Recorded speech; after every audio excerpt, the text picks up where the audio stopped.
오늘의 주요 뉴스입니다. 다음 달부터 코로나19 확진자의 7일 격리 의무가 5일 권고로 전환됩니다. 실내 마스크 착용 의무도 입원 병실이 있는 병원을 제외하고는 전면 해제되는 등 코로나19 종식이 사실상 선언됐습니다. 충북 청주의 한우 농가에서 구제역이 잇따라 확인돼 국내에서 4년 만에 구제역이 다시 발생했습니다. 이에 따라 이번 달 세계동물보건기구로부터 부여받을 예정이었던 구제역 백신 접종 청정국 지위 획득도 어려워졌습니다. 카카오톡에 그룹 채팅방을 나가도 바로 표시가 나지 않는 채팅방 조용히 나가기 기능이 도입됐습니다. 앱을 최신 버전으로 업데이트한 뒤 실험실 메뉴로 들어가 해당 기능을 선택해 사용할 수 있습니다. 구글의 인공지능 챗봇 바드가 전 세계 180개국에서 서비스를 전면 개시했습니다. 한국말도 지원되고 과학, 수학 추론이나 코딩 작업은 물론 이미지를 답으로 제시하거나 이미지에 대한 질문에도 답할 수 있습니다. 인공지능 바둑 프로그램 알파고를 개발한 구글 딥마인드의 공동 창업자 술레이만은 앞으로 5년에서 10년 이내 AI가 수많은 패배자를 양산할 것이라고 경고했습니다. 또 AI의 자율성을 주는 것은 우리가 넘지 말아야 할 필수 경계라면서 스스로 발전하도록 학습시켜서는 안 된다고 강조했습니다. 국내에서 우한 폐렴 첫 확진자가 나오면서 일괄 접촉자로 구분한 뒤 모두 자가격리 조치를 하도록 하겠습니다. 한 달 만에 감염병 위기 경보가 최고 수준으로 격상됐습니다. COVID-19 can be characterized as a pandemic.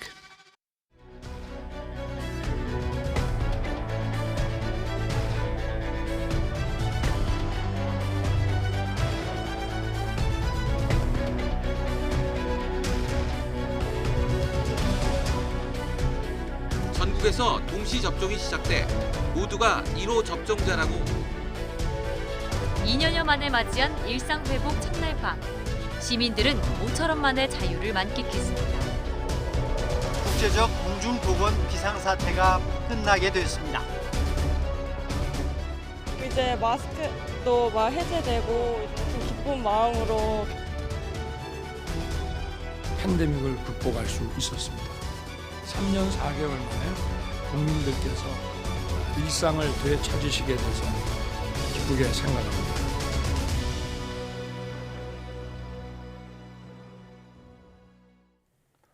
여러분 안녕하십니까? 사이언스 투데이 시작합니다. 윤석열 대통령이 코로나19 중대본 회의를 주재하고 방역 조치 완화를 발표했습니다.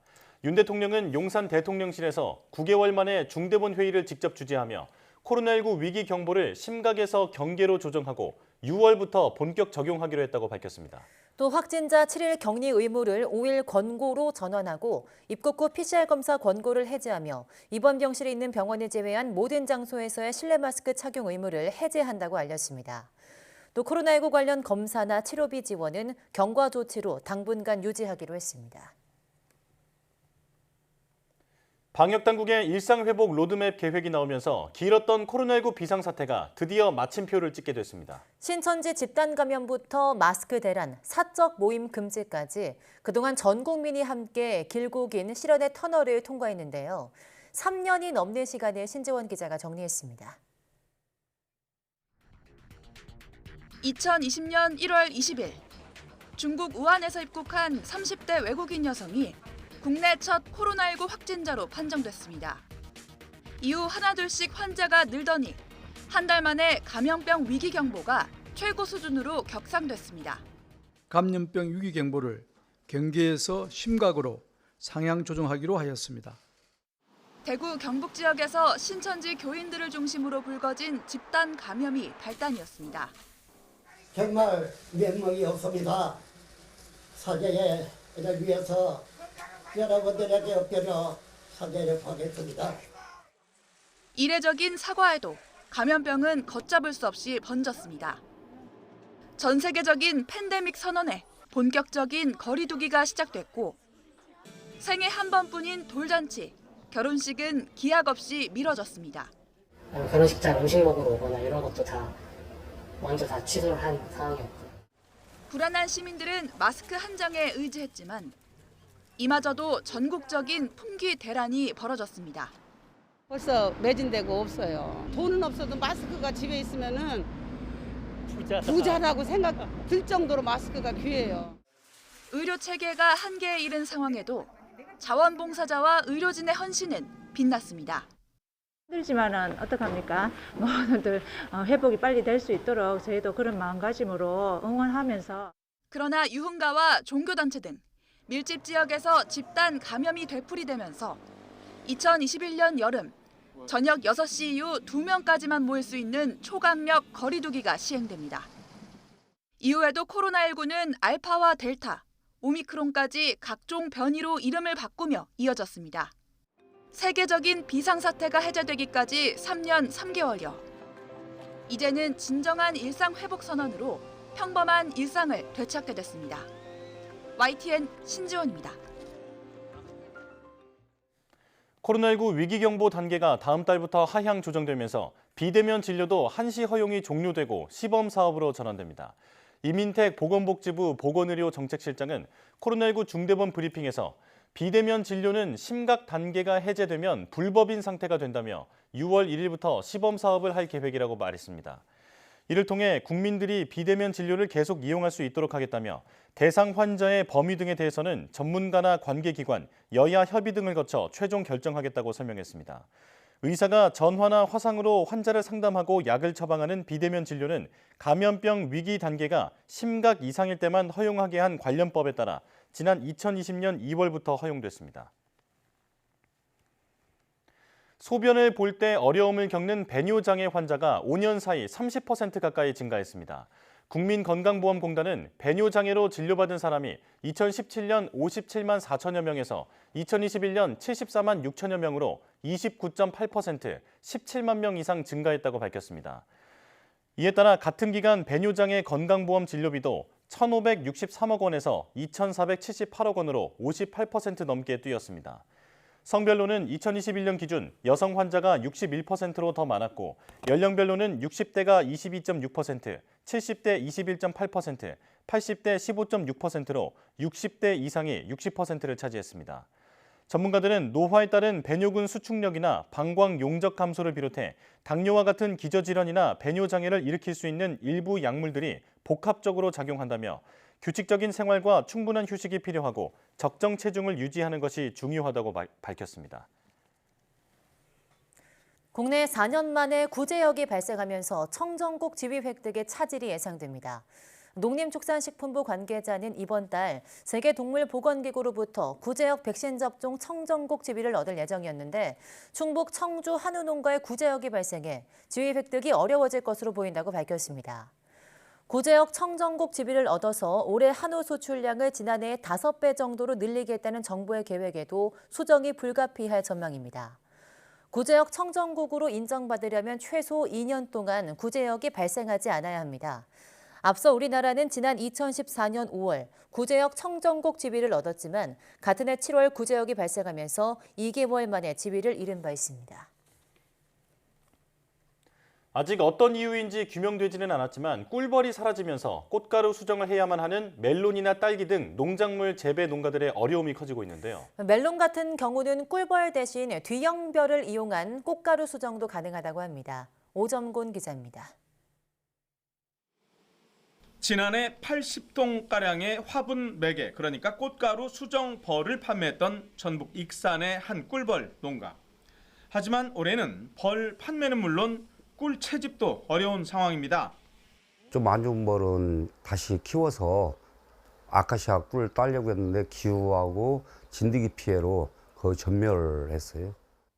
이렇다 보니 요즘 꽃가루 매개벌이 필요한 멜론 재배 농가의 어려움은 이만저만이 아닙니다.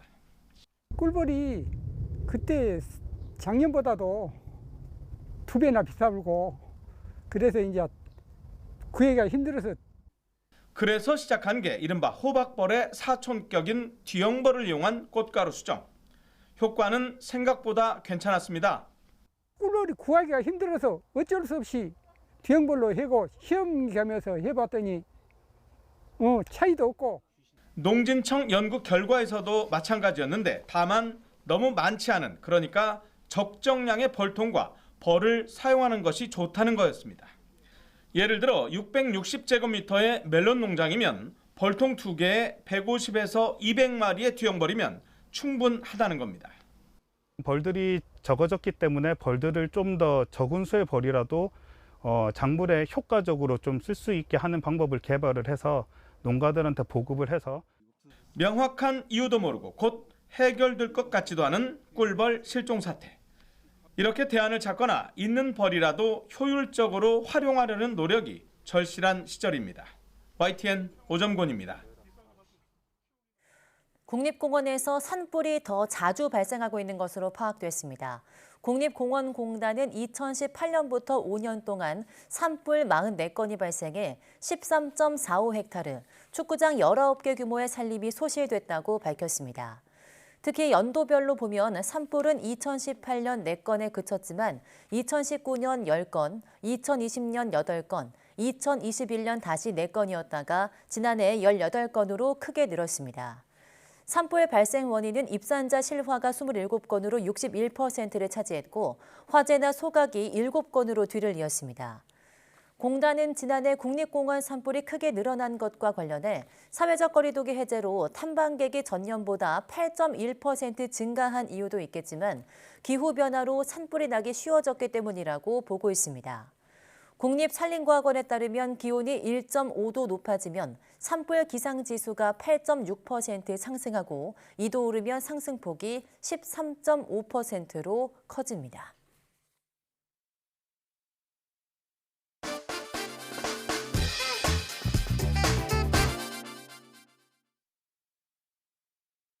엄청 크다. 와, 너무 귀엽죠.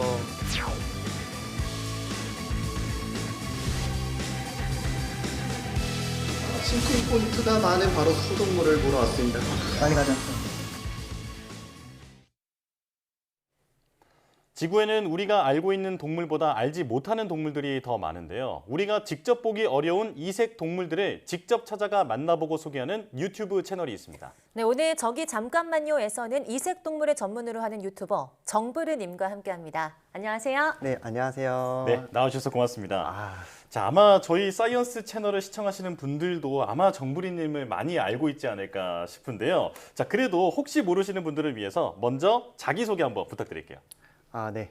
안녕하세요. 저는 다양한 생물을 알리고 있는 유튜버 정부르라고 합니다. 전 세계를 돌아다니면서 자연에 있는 생물들을 보여주고 있어요. 구독자는 현재 129만입니다. 와, 네. 대단합니다. 아니, 구독자가 진짜 정말 많으신데요. 네. 이 채널의 이름이 정브르라고 하셨는데 아무래도 이게 곤충학자 파브르에서 따오신 것 같거든요. 어떻게 이런 채널명을 지으시게 되셨을까요? 생물은 누구나 어릴 적부터 호기심을 가질 만한 분야라고 생각해요. 저 역시도 초등학교 때 저학년 때부터 책을 읽고 또 직접 산에 가서 생물을 접하고 취미로 삼게 되었는데요. 파브르의 부르와 네. 제 이정현의 정을 합쳐서 정부르라는 닉네임을 붙였습니다. 네. 저는 정부르라고 해서 네. 성이 정씨이실 줄 알았는데 네. 원래 본명은 이정현 씨군요. 맞습니다. 네, 그렇군요. 자, 그리고 지금까지 올리신 동영상 개수를 보니까 네. 거의 2,000개 가까이 되더라고요. 정말 엄청난 양인데 일단 그동안 어떤 동물들을 다루셨는지부터 한번 들어볼까요? 제가 초반에는 곤충을 위주로 하다가요. 지금은 생물을 다양하게 원하시는 분들이 많아지다 보니까 이 폭이 굉장히 상당히 넓어졌고요. 네. 지금은 따로 특별히 주로 다루는 생물은 없는 것 같아요. 네. 그렇다면 이게 또 유튜브를 시작한 계기도 굉장히 궁금하거든요. 네. 제가 한 2016년부터 영상을 업로드했었는데요. 사실 구독자, 좋아요 이런 개념이 있는 줄 몰랐었고 그냥 다른 사람들이 그냥 영상 보는 곳이라고 생각을 했었거든요. 네. 그래서 저도 영상을 저장해 놓는 사이트인 줄 알았어요. 네. 네. 그래서 올리게 된 계기는 집에 생물이 하도 많고 이거를 이제 기록해 두자 이런 의미로 업로드를 하게 되었고요. 유튜브를 시작한 지 약 1년 뒤인 2017년도에 구독자가 1,200명인 거를 그때서야 알게 됐어요. 그냥 하셨는데 네. 1,200명이요? 네. 네, 되게 운이 좋았고요. 네. 이거를 이제 구글 본사에서 이제 교육을 해주겠다는 메일을 온 거를 나중에 알게 되고 네. 교육을 받게 되었는데 거기에 가보니 뭐 뷰티, 먹방, 뭐 게임, 운동, 뭐 등등 굉장히 다양한 분야의 유튜버들이 있었어요. 근데 이제 생물이 없더라고요. 네. 그래서 이제 교육을 듣고 이야기하다 보니까 동기부여가 됐고 제가 이제 열심히 하게 된 계기가 되었던 것 같습니다. 예. 네. 자, 그래서 2017년 6월부터 이제 본격적으로 시작하신 걸로 알고 있는데요. 네. 처음에는 그러니까 이 유튜브라는 것을 아카이브, 어떤 저장소 같은 걸로 착각을 하셨는데 이제 알고 보니까 이렇게 많은 사람들이 관심을 이제 갖게 됐다. 네, 네, 이렇게 맞습니다. 말씀을 해주셨습니다. 자, 그렇다면 원래 직업은 유튜버가 아니셨던 거잖아요. 네. 네, 원래는 어떤 일 하셨나요?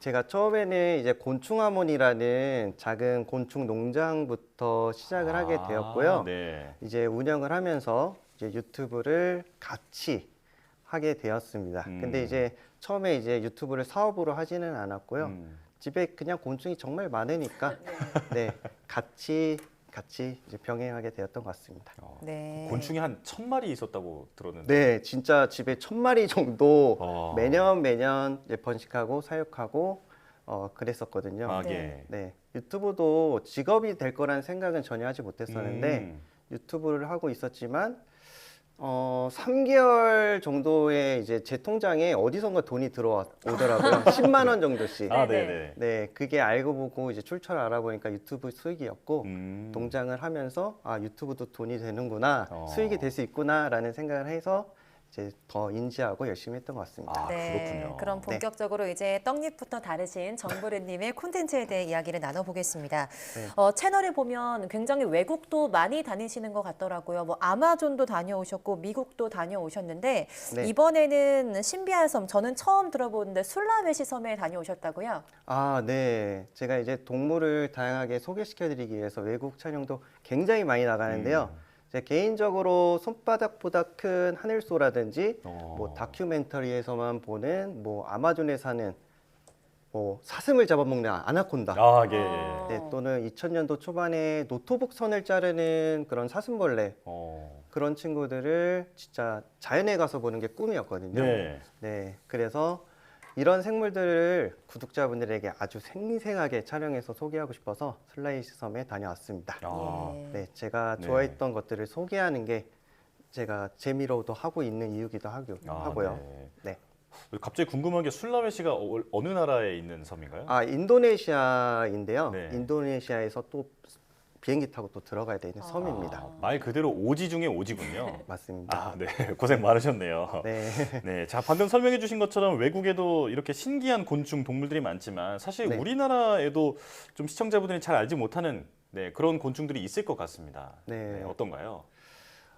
그렇죠. 아무래도 근처에 있지만 모르는 생물도 굉장히 많을 뿐더러 저처럼 생물에 관심은 있지만 막상 다가서고 찾아 나서는 이제 도전 정신 그리고 기회를 잡으려 하시는 분들이 많지 않기 때문에 가까이서도 잘 모르는 생물이 참 많아요. 아, 네. 저 정부르님, 전 정말 궁금한 게 저도 네. 어렸을 때 곤충을 좋아해서 이제 산에 네. 많이 가곤 했었거든요. 네. 전 장수하늘소 실제로 보는 게 꿈이었는데 혹시 보신 적 있으세요?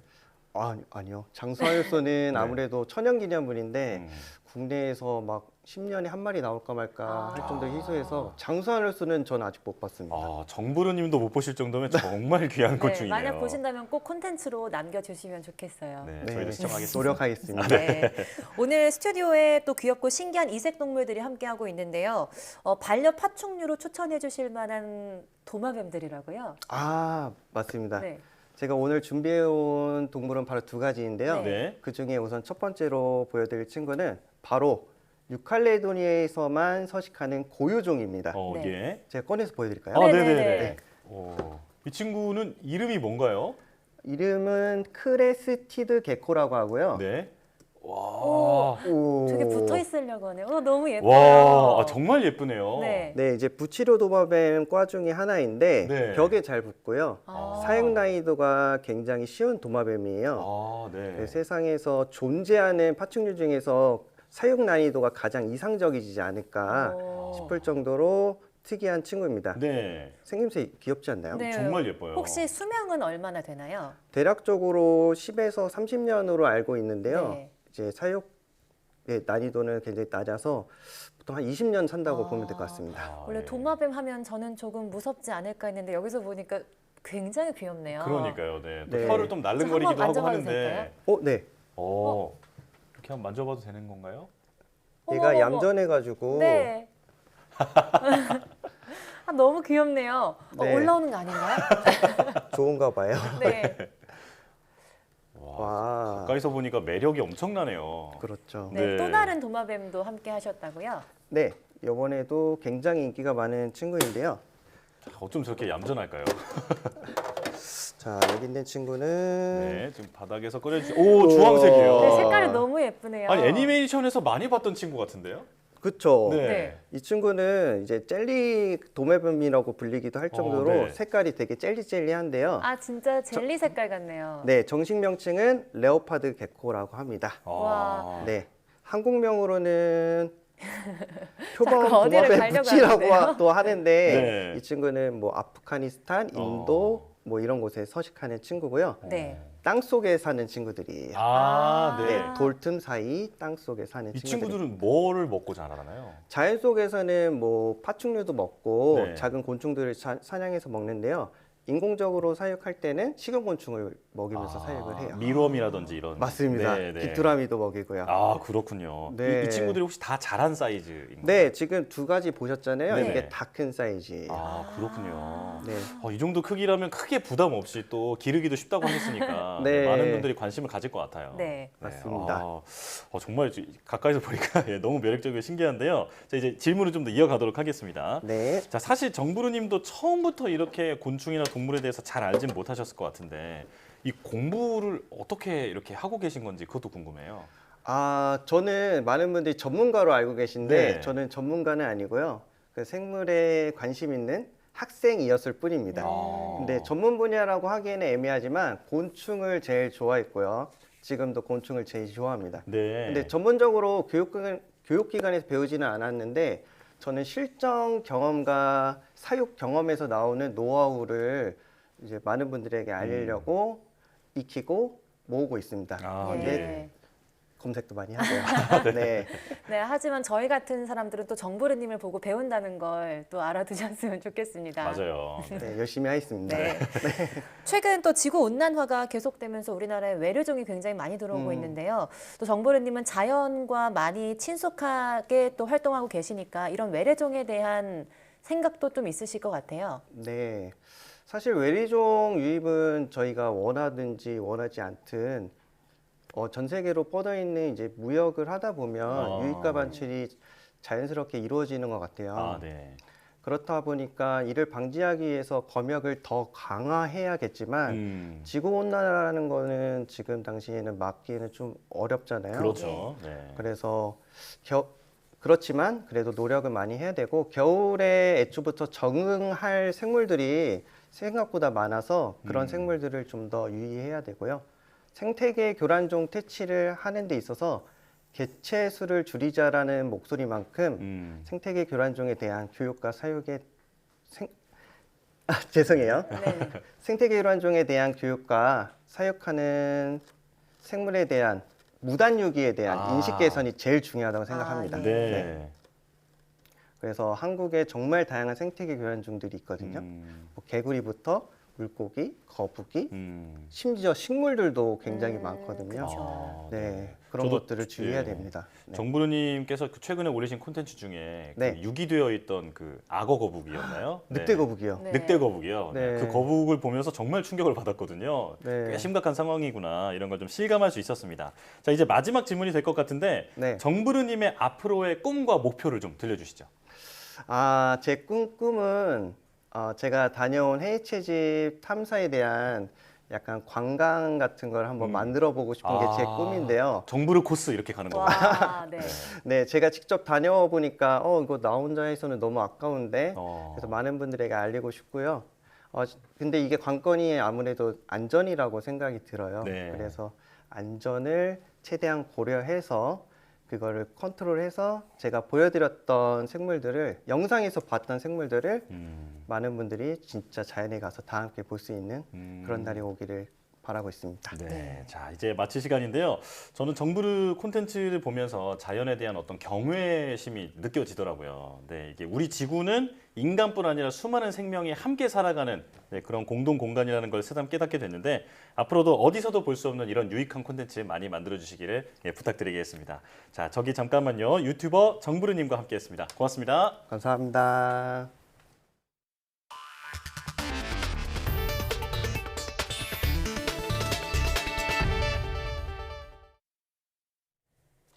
구글이 사람처럼 묻고 답하는 인공지능 챗봇 시장에 본격적으로 뛰어들었습니다. 현재 시장을 장악하고 있는 챗 GPT의 도전장을 내민 건데요.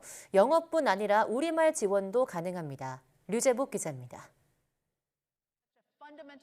구글이 야심차게 준비한 인공지능 챗봇 바드를 180개 나라에 공개했습니다. 지난 3월 출시한 지 한 달 반 만입니다. 챗 GPT를 겨냥한 만큼 기능이 한층 향상됐습니다. 특히 최신 언어 모델 팜2를 탑재해 100개 넘는 언어를 지원할 수 있게 됐습니다. 구글은 영어에 이어 우선 우리말과 일본어 서비스를 내놨습니다. And as you can see, it added comments in Korean, just like you asked.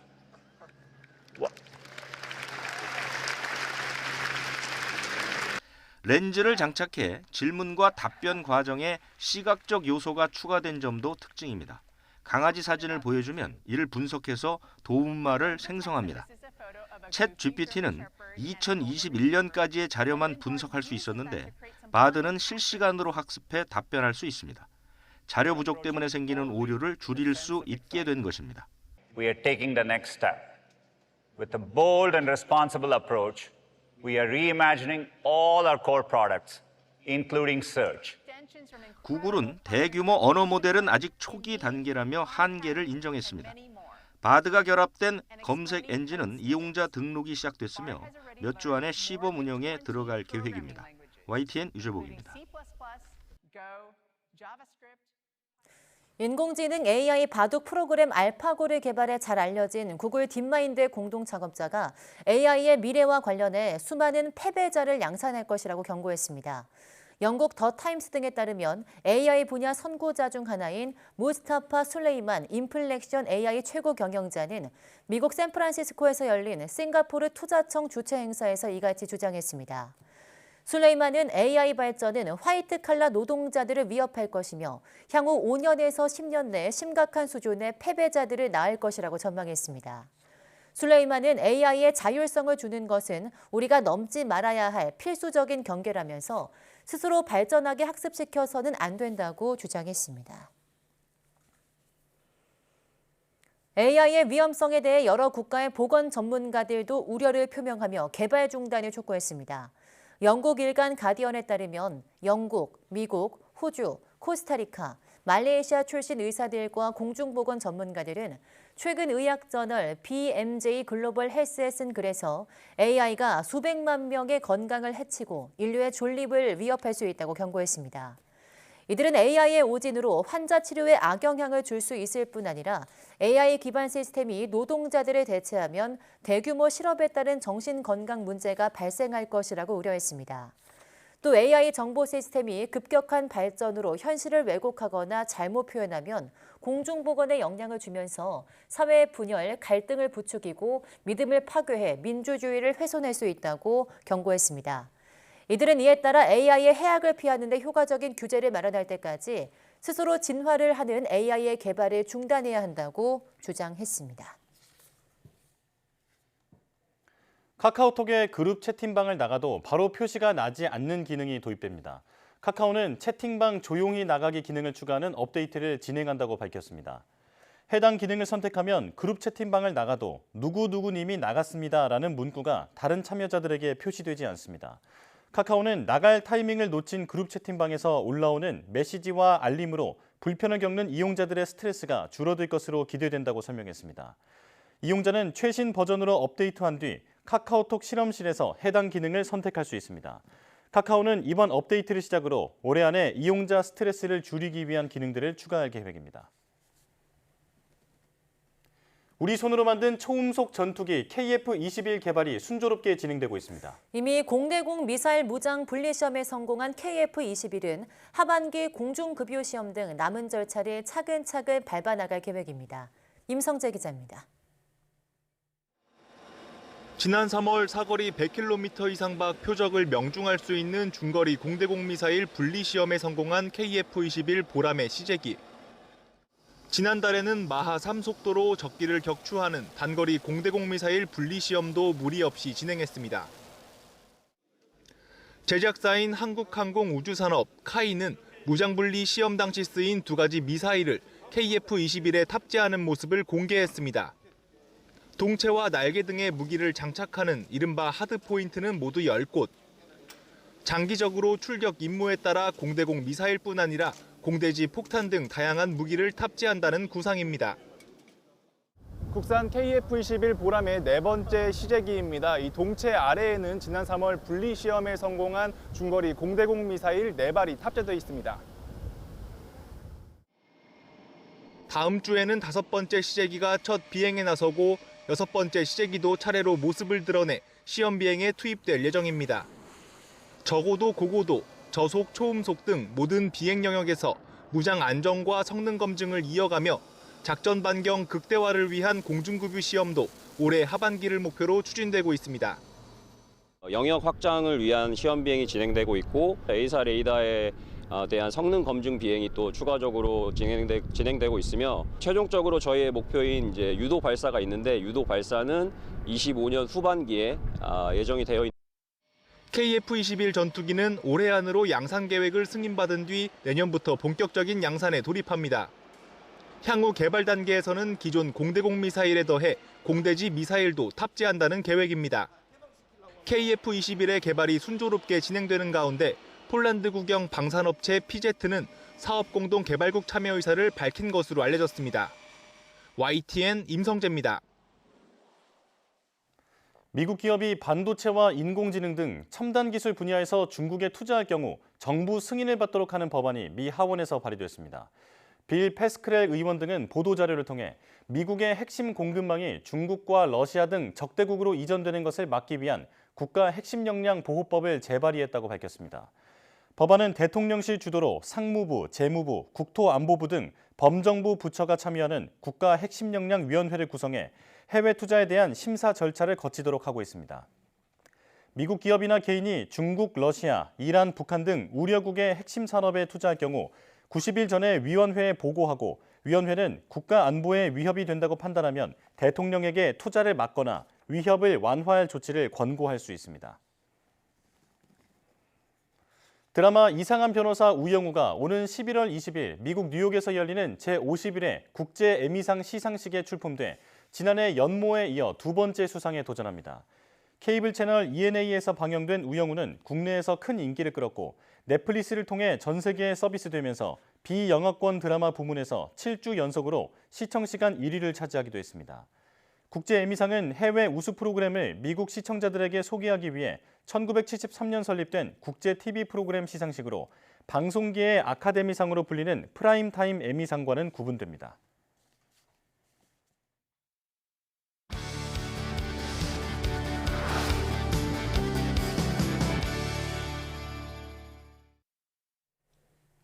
일본이 후쿠시마 원전 오염수의 해양 방류를 위한 실무적인 준비를 마치면서 이르면 올여름 실제로 방류가 이뤄질 것으로 보이는데요.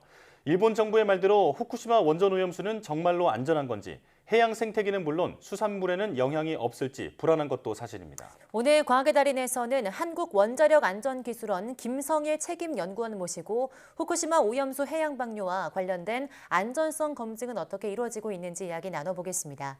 어서 오세요. 네, 나와주셔서 고맙습니다. 자, 후쿠시마 원전 오염수와 관련된 이슈가 정말 뜨거운데요. 우선 정의부터 하고 가야 할 것 같습니다. 후쿠시마 원전 오염수 어떤 걸 말하는 건가요? 그러니까 2011년에 후쿠시마 원전 사고가 났을 때 이제 쓰나미가 오면서 전기 공급이 중단되면서 냉각수가 들어가지 못하게 됐습니다. 네. 그러면서 이제 핵연료가 원자로 안에서 이제 녹아내리기 시작했습니다. 그리고 또 지진이 발생해서 그 원자로 건물에 이제 균열이 생기면서 그곳으로 이제 지하수가 계속해서 들어가게 되고 그 지하수가 녹아내린 핵연료랑 만나면서 네. 이제 고농도의 오염수를 이제 발생하고 있는 거고 또 그 냉각수를 계속 주입을 하고 있거든요. 예. 그렇기 때문에 냉각수랑 지하수가 결국은 섞이면서 지금 원자로 건물 바닥에 쌓이게 되고 그걸 지금 오염수라고 하고 있습니다. 그렇군요. 그러니까 식히기 위해서 주입한 냉각수 그리고 지하에서 만나게 된 지하수까지 모두 포함한 말이다. 이렇게 네, 맞습니다. 이해를 하면 될 것 같은데요. 자, 그렇다면 다른 원전에서도 원래 이런 오염수가 발생하는 겁니까?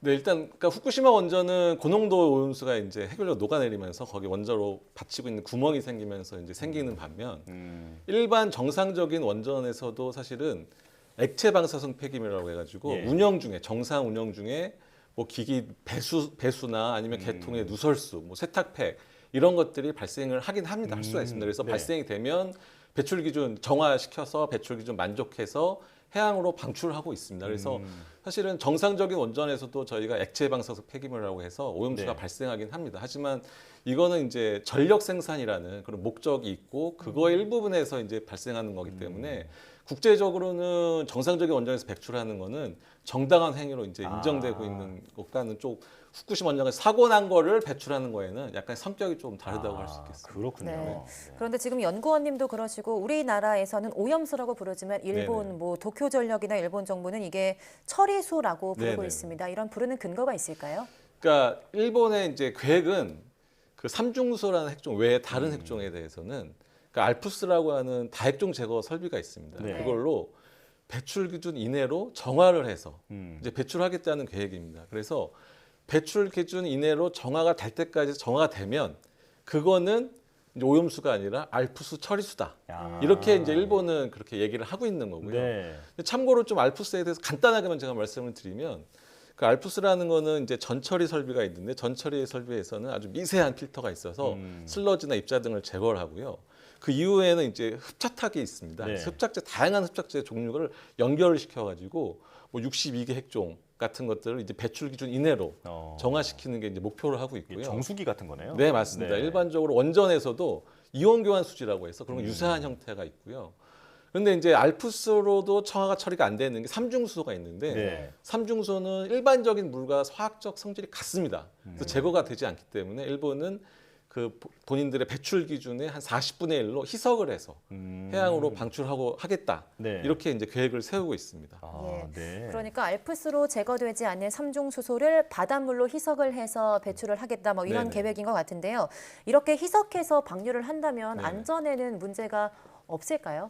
그러니까 삼중수소라는 게 사실은 일반 수소랑 성질이 같아서요. 네. 그 이제 공기 중에도 있고 산소랑 만나면 물로 이제 존재하게 됩니다. 예. 그래서 대기 중에 뭐 수증기라든지 빗물, 또 빗물이 오면 강물로 갈 테고 강에 있는 해양에도 삼중수소가 다 있습니다.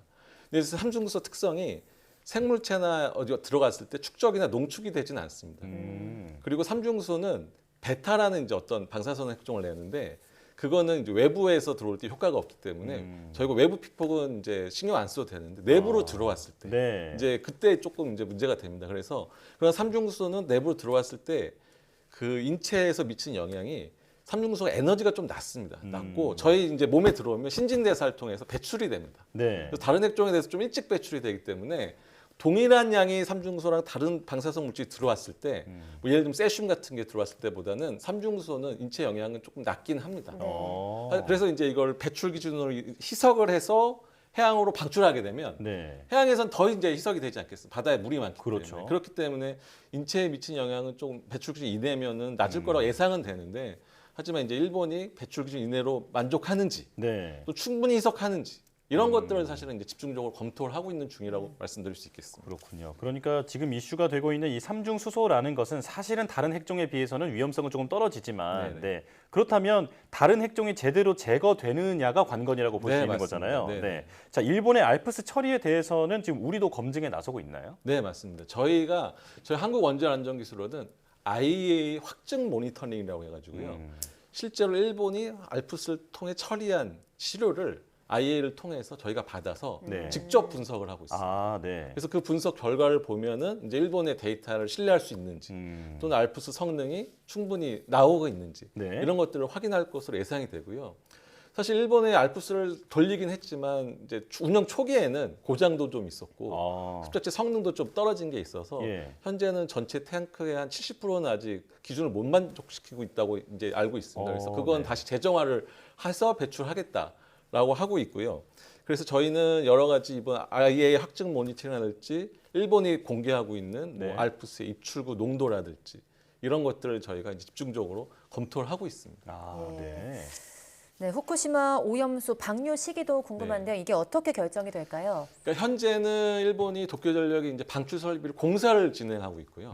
공사 진행하면서 그 일본의 규제 기관인 NRA라고 있습니다. 네. 그래서 규제 기관의 사용정 검사를 또 받아야 됩니다. 그래서 사용정 검사 합격을 받아야 되고요.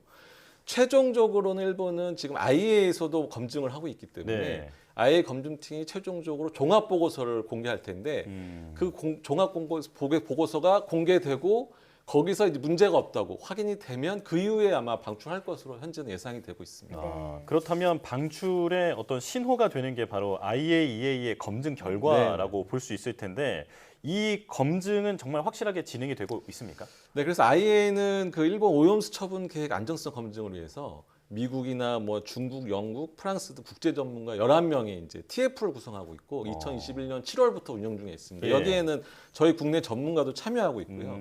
그래서 사실 IAEA 검증단은 그 오염수 방출에 따른 방사선 영향 평가의 적절성이라든지 이런 것들이 국제 기준을 만족하는지 예. 이런 것들 위주로 검증을 하고 있고 또 아까 말씀드린 오염수 시료를 채취해 가지고 한국, 미국, 프랑스, 스위스 실험실이 참여해서 교차 분석을 하고 있습니다. 그리고 해양 쪽에 관련해서도 해수나 어류, 해조류, 퇴적토 이런 것들 해양 환경 대상도 시료를 채취해서 지금 일본의 분석 능력이나 일본의 데이터 신뢰성을 검증하고 있습니다. 그래서 예. IAEA는 이런 종합적인 결과를 토대로 일본의 오염수 해양 방출의 안전성이 검증이 완료되면 아마 최종 보고서를 통해 결과를 발표할 것으로 이제 예상을 하고 있습니다. 예. 네, 이런 많은 기관들이 또 오염수 방류에 대해서 많이 또 안전성 검증을 하고 있지만 방류에 대한 걱정이 많은 건 사실입니다.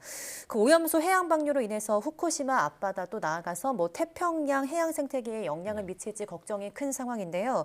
오염수 위험에 대해서 해양 생태계에서 좀 농축되는 것까지 고려해서 평가가 되고 있을까요? 네, 그래서 IAEA 같은 데서 이제 국제적으로 방사선 영향 평가를 하게 돼 있고요. 네. 그 방사선 영향 평가를 할 때는 생물체를 통해서 방금 말씀해 주신 뭐 먹이 사슬이라든지 아니면 그 환경에서 축적되는 농축을 고려하도록 평가를 하도록 하고 있습니다. 이때 저희가 농축계수라는 걸 사용합니다. 그래서 네. 국제적으로 전문가들이 그 농축되는 정도를 다 숫자로 이렇게 만들어서 이거를 이용해서 방사선량을 평가하도록 하고 있고요.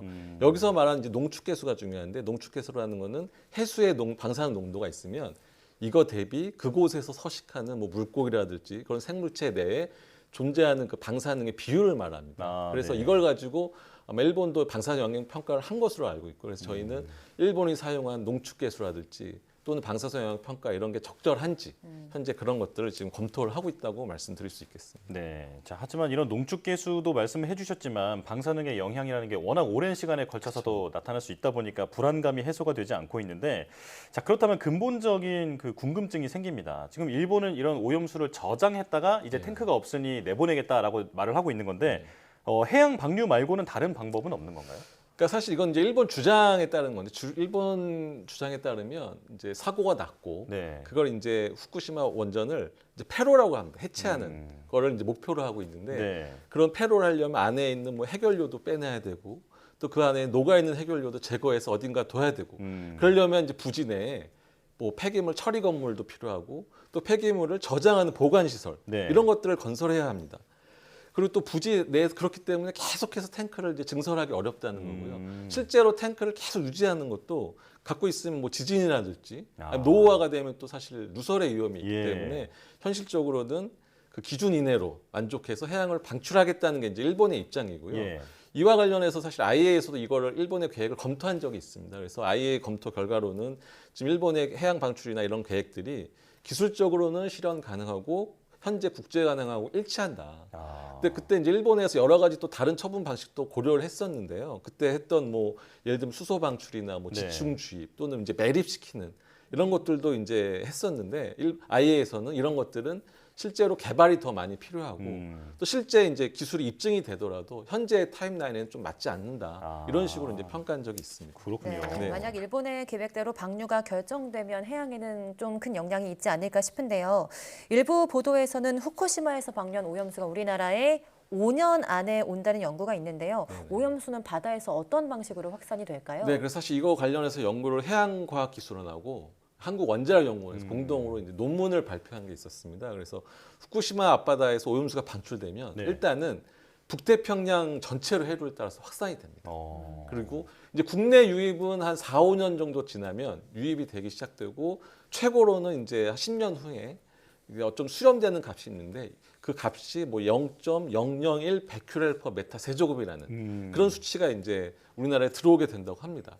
이 수치를 좀 이해하시려면 현재 우리나라 해역에도 삼중수소가 이제 측정이 되는데 평균 농도는 172 베큐렐/메타 세제곱 정도로 그러니까 그거의 한 10만 분의 1 정도 수준으로 이제 희석이 돼서 들어오게 되는 거예요. 사실 이 정도 농도면 저희가 이제 검출을 할 수 없는 정도 수준이긴 합니다. 결국 우리 국민이 가장 궁금한 거는 또 수산물 안전이지 않겠습니까? 방류 이후 국내 수산물 안전은 어떻게 될 걸로 보십니까? 네, 그래서 사실은 일본의 계획대로 설정한 뭐 삼중수 총량을 뭐 이내로 배출한다. 또는 다른 핵종들은 기준 이내로 정화해서 배출한다라고 했을 때는 이제 국내 해역에 들어오려면 한참 희석이 돼서 들어오기 때문에 사실 매우 낮은 농도가 예상이 됩니다. 그래서 국내 수산물에는 미치는 방사선 영향은 사실 무시할 만하다고 예상이 되긴 합니다. 하지만 이런 게 일본이 국제적인 기준을 만족하는지 그 기준 내로 배출하는지는 국제적 검증이 필요합니다. 그래서 IAEA에서 하고 있는 검증이라든지 또 거기 있는 실효의 분석이라든지 또 일본이 제출하고 있는 실시 계획이나 데이터들 이런 것들에 대한 철저한 검증이 좀 필요하다고 말씀드릴 수 있겠습니다. 자, 결국 관건은 과학적이고 투명한 검증이 이루어져야 한다는 건데요. 조금이라도 미심적인 부분이 있다면 국제사회와 함께 할 말은 꼭 해야겠습니다. 자, 한국원자력안전기술원 김성일 책임연구원과 함께했습니다. 고맙습니다. 네, 감사합니다.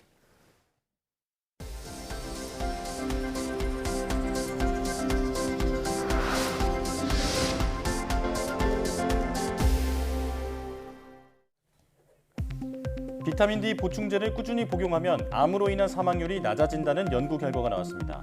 독일 암연구센터 연구팀은 10만여 명을 대상으로 한 논문 14편을 분석한 결과 저용량의 비타민 D 보충제를 매일 복용한 그룹은 그렇지 않은 그룹보다 암으로 인한 사망률이 12% 낮았다고 밝혔습니다. 다만 비타민 D를 하루 이상 간격을 두고 불규칙하게 복용한 사람은 암 사망률 감소 효과가 유의미하게 나타나지는 않았습니다. 연구팀은 비타민 D를 복용한 후 몸속에서 생성되는 물질이 종양 성장을 억제하는 것으로 보인다며 비타민 D 보충제가 암 진행을 막을 수는 없어도 암으로 인한 사망은 유의미하게 줄이는 것으로 나타났다고 설명했습니다. 국내 연구진이 미래 친환경 전지로 주목받는 수소 연료전지 전극 소재를 기존의 80분의 1 가격으로 제작하는 데 성공했습니다.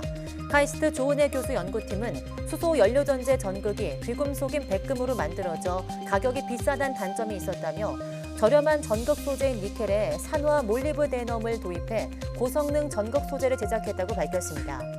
연구팀은 개발된 소재로 만든 전극은 기존 전극보다도 같은 면적당 전류량이 10% 높았다며 실제 연료전지에 적용하는 데도 성공했다고 설명했습니다. 울산과학기술원 유니스트가 아랍에미리트 최대 국영 석유 회사와 손잡고 인공지능을 기반으로 한 정유 석유화학 공정의 탄소 중립 시스템을 개발하기로 했습니다. 유니스트는 현지 시각 지난 10일 UAE 아부다비 에너지센터에서 아부다비 국영 석유회사 그룹과 이 같은 내용을 골자로 하는 글로벌 디지털 탄소 중립 시장 선도를 위한 전략적 협력 협정을 체결했다고 밝혔습니다. 이에 따라 양 기관은 올 하반기부터 정유 석유화학 플랜트 공정 최적화를 위한 인공지능 개발 등 2건의 디지털 탄소 중립 프로젝트에 착수하고 이르면 연내 디지털 탄소 중립 공동연구센터를 출범해 3건의 공동과제를 추진하기로 했습니다. 우체국 인프라를 이용해서 독거 가구 등의 복지 혜택을 연계해주는 정책이 앞으로 확산됩니다. 이종호 과학기술정보통신부 장관은 서울 서대문 우체국에 방문해 앞으로 더 많은 지자체와 손잡고 복지 등기 정책을 확산하겠다며 집배 업무의 공공성이 더욱 강화되는 만큼 사명감으로 정책을 이행해달라고 밝혔습니다. 복지 등기 우편 서비스는 지자체가 선정한 위기 징후 가구에 집배원이 매달 1, 2회 복지 등기를 배달하며 생활 실태를 파악해 지자체에 알리는 서비스로 현재 50여 개 지자체에서 시행되고 있습니다.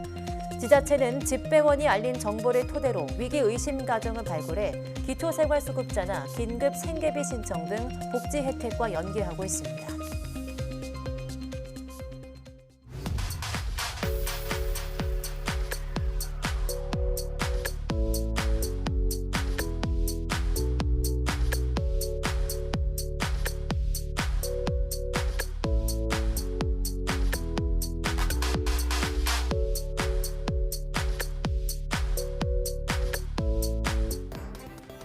확진자 격리 의무 등 마지막 남은 방역 지침이 해제되면서 마침내 길고 긴 코로나19 터널을 빠져나왔습니다.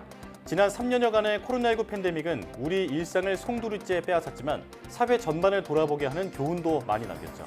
코로나19 극복에는 과학기술과 사회제도 등 많은 요인이 있지만 무엇보다 서로를 보듬고 힘을 합치는 연대 정신이 가장 큰 원동력이었습니다. 진정한 포스트 코로나 시대, 이제는 더 나은 사회를 만들기 위한 노력을 함께 기울여 나갈 때가 아닐까요? 네, 뉴스 마칩니다. 시청해주신 여러분 고맙습니다.